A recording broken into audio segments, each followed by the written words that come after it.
have the pleasure today to interview Dan Mitchell of the Cato Institute. Dan, thank you for this interview.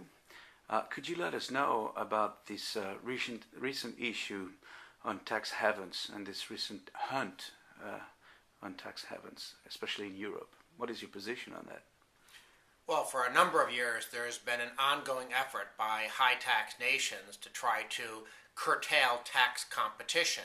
High-tax nations, or specifically the politicians from high-tax nations, don't like the fact that every time they raise taxes, jobs and investment flow to low-tax jurisdictions. And tax havens, of course, are the ultimate in low-tax jurisdictions. And so as part of their efforts to harmonize taxes and to eliminate tax competition, the number one enemy of big government tax and spend politicians are these low-tax jurisdictions.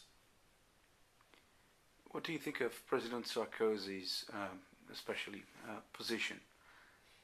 Well, I think tax competition is a good force in the world economy. It's a liberalizing process. It's the main reason why personal income tax rates in OECD nations have dropped from nearly 68% to about 41%. Corporate tax rates used to average about 48%. Now they average less than 27%. So I want tax competition to continue as a way of restraining the greed of the political class to try to buy votes by redistributing other people's money. So obviously any politician, whether it's Sarkozy, Obama in the U.S., Merkel, that crazy finance minister in Germany, any politician that tries to curtail tax competition, I think, is an enemy of liberty. What is your position on the issue of money laundering?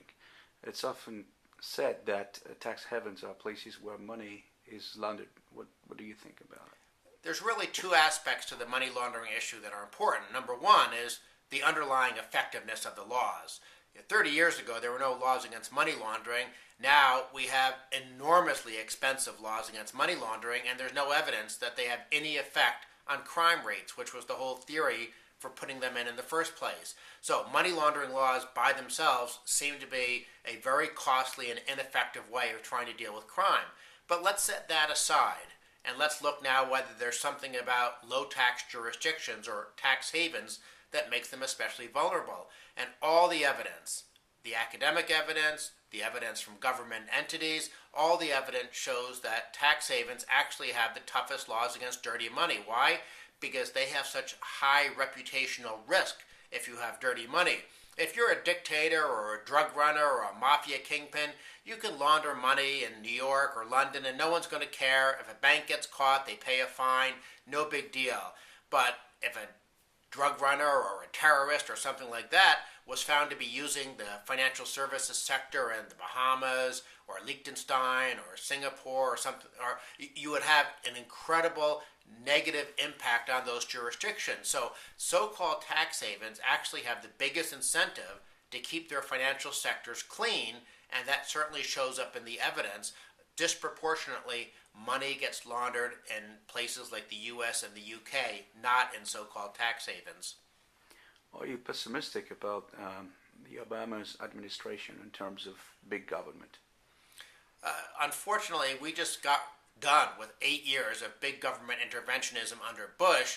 We were hoping we would get a change, but instead, Obama is basically doing the exact same policies as Bush, and as a matter of fact, he's trying to increase spending even faster than Bush, which I thought would have been impossible, but Obama, it looks like he may actually beat Bush in terms of being wasting more taxpayer money. So yes, I am very worried about what's happening in the United States. I think there's a distinct danger that the U.S. is going to wind up with a bigger, more expensive welfare state on a permanent basis as a result of Obama's destructive collectivist policies. Mr. Dan Mitchell, thank you very much. Thank you.